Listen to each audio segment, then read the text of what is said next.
नमस्कार मित्रांनो, स्वागत आहे आपल्या एका नवीन विचारप्रवर्तक आणि खऱ्या अर्थाने आयुष्य बदलणाऱ्या एपिसोडमध्ये.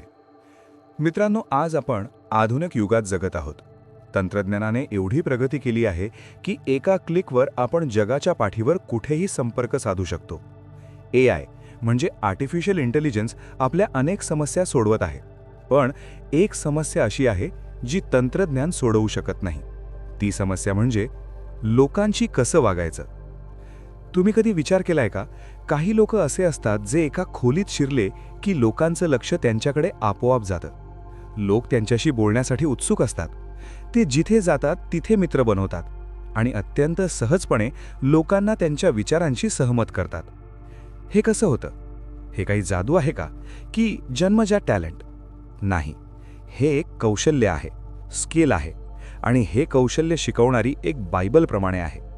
आज आपण एका अशा पुस्तकाचं विश्लेषण करणार आहोत जे 1936 साली लिहिलं गेलं होतं, पण आज देखीलही ते तितकंच किंबहुना जास्तच उपयुक्त आहे. पुस्तकाचं नाव आहे how to win friends and influence people. मित्र कसे जोडावे आणि लोकांवर प्रभाव कसा पाडावा. आणि लेखक आहेत संवादाचे जादूगार डेल कार्नेगी. पुढचे काही मिनिटे आपण या पुस्तकाच्या अंतरंगात डोकावणार आहोत. आपण मानवी स्वभावाचं मानसशास्त्र समजून घेणार आहोत. जर तुम्ही नोकरी करत असाल, बिझनेस करत असाल, विद्यार्थी असाल किंवा कुटुंबात शांतता टिकवू इच्छित असाल, तर हा एपिसोड तुमच्यासाठी आहे. हेडफोन्स लावा आणि एका जागी शांत बसा आणि चला सुरू करूया.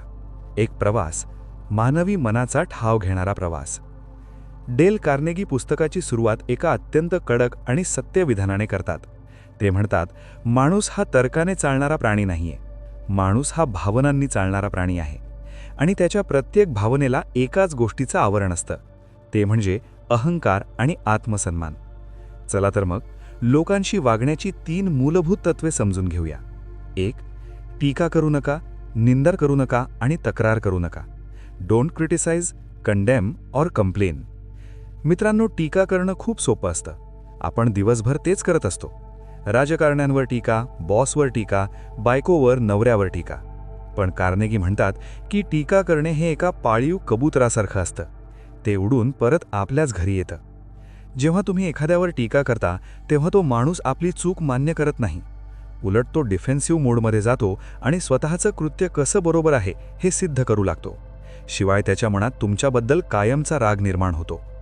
तुम्हाला माहितीये, डेल कार्नेगीने एक ॲल कपोन नावाचा कुख्यात गुंडाचं उदाहरण दिलंय.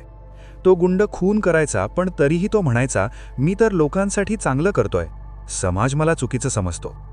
विचार करा, जर एका खुन्याला आपण चुकीचे आहोत असं वाटत नसेल, तर सामान्य माणूस तुमची टीका ऐकून स्वतःला चुकीचं कसा समजेल? त्यामुळे टीका करणं थांबवा. लोकांना समजून घेण्याचा प्रयत्न करा की ते असं का वागले. 2. प्रामाणिक आणि मोकळेपणाने कौतुक करा. Give honest and sincere appreciation. Sigmund Freud या महान मानसशास्त्रज्ञाने म्हटलं होतं की माणसाच्या 2च मूलभूत इच्छा असतात, एक सहवासाची इच्छा आणि दुसरी महान होण्याची इच्छा. The desire to be important. माणसाला अन्नापेक्षा जास्त कौतुकाची भूक असते, पण आपण कौतुक करण्यात खूप कंजूस असतो. इथे डेल कार्नेगी एक फरक स्पष्ट करतात. कौतुक आणि खुशामद म्हणजे चमचेगिरी यात फरक आहे. चमचेगिरी स्वार्थापोटी केली जाते, ती खोटी असते. पण प्रामाणिक कौतुक हे मनातून येतं. जर तुमच्या पत्नीने, आईने छान जेवण बनवलं असेल तर आज नक्की सांगा की स्वयंपाक खूप छान झालाय. जर तुमच्या सहकार्याने चांगलं काम केलं तर त्याला पाठीवर थाप द्या. हे छोटे शब्द माणसाला आयुष्यभर पुरतात. 3. दुसऱ्याच्या मनात प्रबळ इच्छा निर्माण करा. Arouse in the other person and eager want. आपण नेहमी विचार करतो की मला काय हवंय, पण समोरच्याला तुमच्या मलामध्ये अजिबात रस नसतो. जर तुम्हाला तुमच्या मुलाने अभ्यास करावा असं वाटत असेल तर अभ्यास कर, नाहीतर नापास होशील असं सांगण्याऐवजी अभ्यासाचा त्याच्या छंदाशी किंवा आवडीशी कसा संबंध आहे हे सांगा.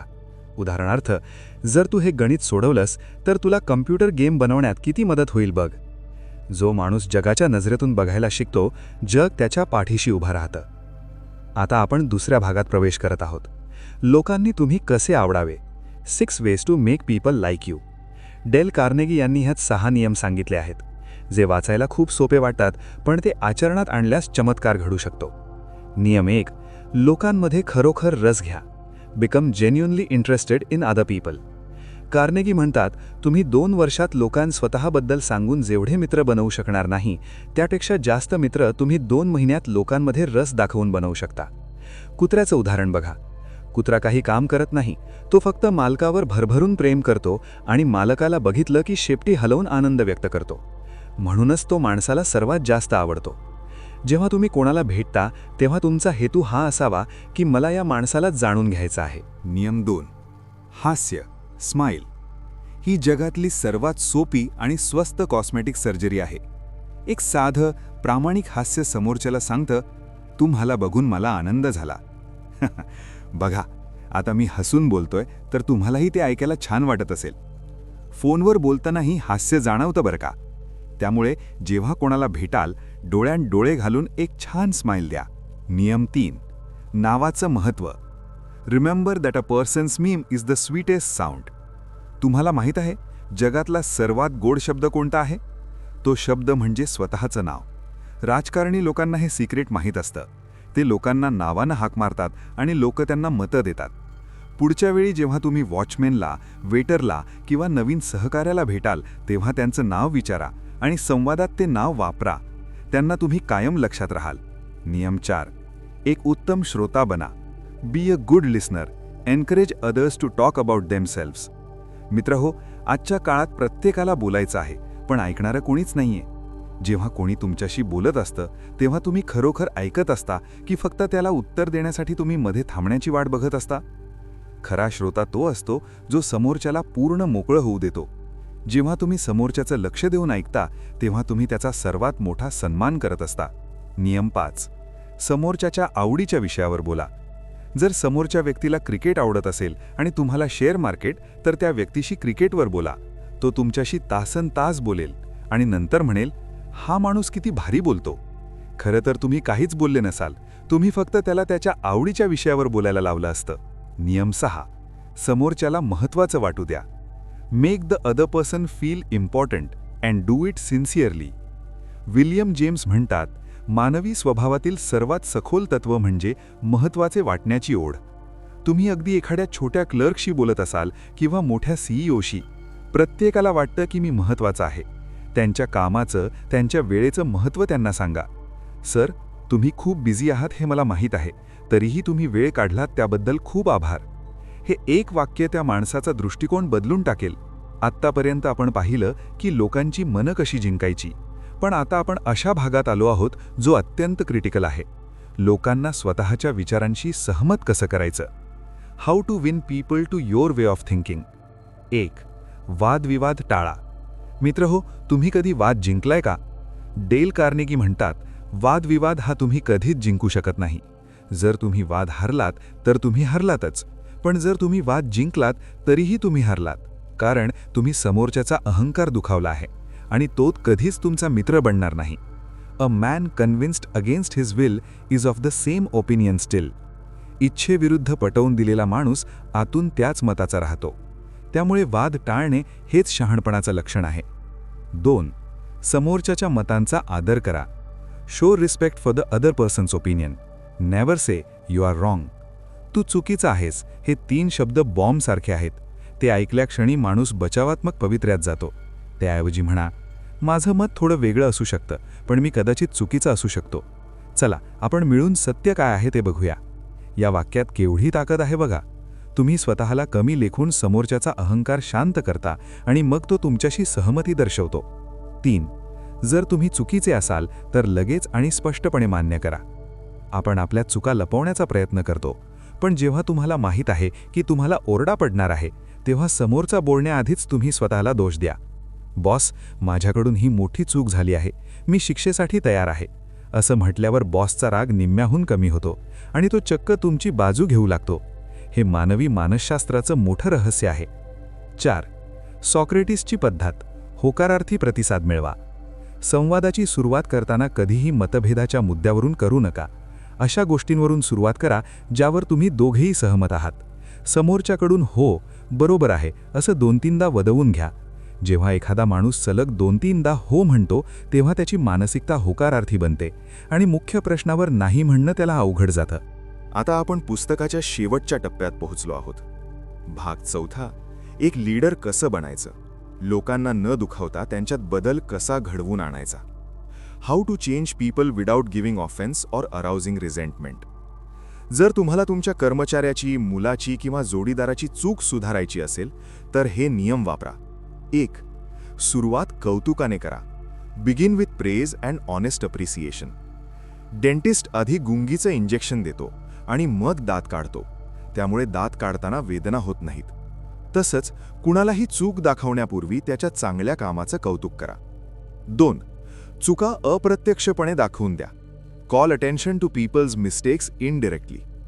आपण काय करतो, आपण म्हणतो तू हे काम खूप छान केलंस, बट इथे तुझी चूक झाली. हा पण शब्द सगळा खेळ बिघडवतो. तो पण ऐकल्यावर मागचं सगळं कौतुक खोटं वाटतं. कार्नेगी म्हणतात, पणच्या जागी आणि अँड वापरा. तू हे काम खूप छान केलंस आणि जर तू ह्या पुढच्या भागात थोडा असा बदल केलास तर ते आणखी उत्कृष्ट होईल. फरक बघितलात? 3. आधी स्वतःच्या चुकांबद्दल बोला. Talk about your own mistakes before criticising the other person. जेव्हा मी तुझ्या वयाचा होतो तेव्हा मी यापेक्षाही मोठ्या चुका केल्या आहेत, त्यामुळे मी तुला दोष देणार नाही, पण आपण हे कसं सुधारू शकतो ते बघू. जेव्हा एखादा मोठा लीडर स्वतःला सामान्य माणसाच्या पातळीवर आणतो तेव्हा समोरचा माणूस त्याचा आदर करू लागतो. 4. आदेश देण्याऐवजी प्रश्न विचारा. हे काम आज संध्याकाळपर्यंत पूर्ण कर. हे ऐकायला बॉससारखं वाटतं. त्याऐवजी तुला काय वाटतं, हे काम आज संध्याकाळपर्यंत पूर्ण होऊ शकेल का? हे विचारल्याने तुम्ही त्या कर्मचाऱ्याला निर्णयाचा भाग बनवता. तो अधिक उत्साहाने काम करेल. 5. समोरच्याची अब्रू वाचवा. Let the other person save face. एखाद्याला चौघांनीही अपमानित करू नका. त्याचा आत्मसन्मान चिरडला गेला तर तो तुम्हाला आयुष्यभर माफ करणार नाही.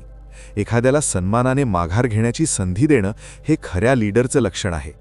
6. छोट्यातल्या छोट्या सुधारणेचं कौतुक करा. कुत्र्याला ट्रेन करताना तो जेव्हा कोणतीही छोटी कृती बरोबर करतो तेव्हा आपण त्याला बिस्किट देतो. माणसांनाही तसंच प्रोत्साहन हवं असतं.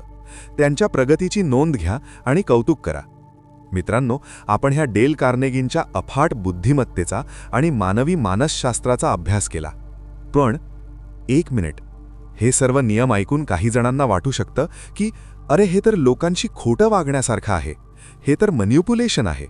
मित्रांनो, डेल कार्नेगी स्वतः या पुस्तकात अतिशय स्पष्टपणे सांगतात की जर तुम्ही हे नियम आतून, मनापासून वापरले नाहीत आणि केवळ समोरच्याला मूर्ख बनवण्यासाठी वापरले तर ते कधीच काम करणार नाहीत. ही कोणतीही ट्रिक किंवा शॉर्टकट नाहीये. ही वे ऑफ लाईफ आहे. जगण्याची एक पद्धत आहे. ही अशी एक पद्धत आहे जिथे तुम्ही तुमच्या अहंकाराला बाजूला ठेवून दुसऱ्याच्या हृदयात डोकावून पाहता. जेव्हा तुम्ही खऱ्या अर्थाने लोकांना समजून घेता, त्यांच्यात रस घेता आणि त्यांना सन्मान देता, तेव्हा तुम्हाला मित्र जिंकण्यासाठी काहीही वेगळं करावं लागत नाही. जग आपोआप तुमचं बनून जातं. माझी तुम्हाला एक विनंती आहे, आज तुम्ही जे काही ऐकलत त्यातली फक्त एक गोष्ट, फक्त एक नियम येत्या आठवड्याभरासाठी वापरून बघा.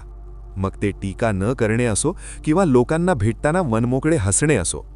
तो एक नियम तुमच्या वैयक्तिक आणि व्यावसायिक आयुष्यात जो बदल घडवून आणेल तो तुम्हाला थक्क करेल. हे पुस्तक how to win friends and influence people फक्त वाचण्यासाठी नाहीये, तर ते जगण्यासाठी आहे. जर तुम्ही हे पुस्तक अजून वाचलं नसेल तर याची लिंक मी खाली डिस्क्रिप्शनमध्ये दिली आहे आणि कॉमेंट सेक्शनमध्येही पिन केली आहे. त्यावर क्लिक करून तुम्ही हे पुस्तक घरपोच मागवू शकता. नक्की विकत घ्या आणि वाचा. तुम्हाला आजचा हा विशेष आणि सखोल विश्लेषण कसं वाटलं? तुम्ही यापैकी कोणता नियम सर्वात आधी अंमलात आणणार आहात हे मला कॉमेंट्समध्ये नक्की सांगा. आणि एक आनंदाची बातमी, आता आपल्या चॅनलवर सुपर थँक्सचा पर्याय उपलब्ध झाला आहे. जर तुम्हाला माझं काम आवडलं असेल आणि तुम्हाला हे चॅनल आवडत असेल तर तुम्ही व्हिडिओच्या खाली असलेल्या हार्ट आयकॉनवर क्लिक करून मला सपोर्ट करू शकता. तुमच्या या छोट्याशा मदतीमुळे मला अजून चांगले व्हिडिओ बनवण्यासाठी प्रोत्साहन मिळेल. जर तुम्हाला हा एपिसोड आवडला असेल तर तुमच्या मित्रांसोबत, फॅमिलीसोबत आणि टीमसोबत नक्की शेअर करा. तोपर्यंत लोकांशी हसतमुखाने वागा, त्यांचे चांगले ऐकणारे लिस्नर बना आणि तुमचा दृष्टिकोन नेहमी सकारात्मक ठेवा. आता तुमची रजा घेतो. भेटूया पुढच्या एपिसोडमध्ये एका नवीन पुस्तकासोबत आणि नवीन विचारासोबत. धन्यवाद.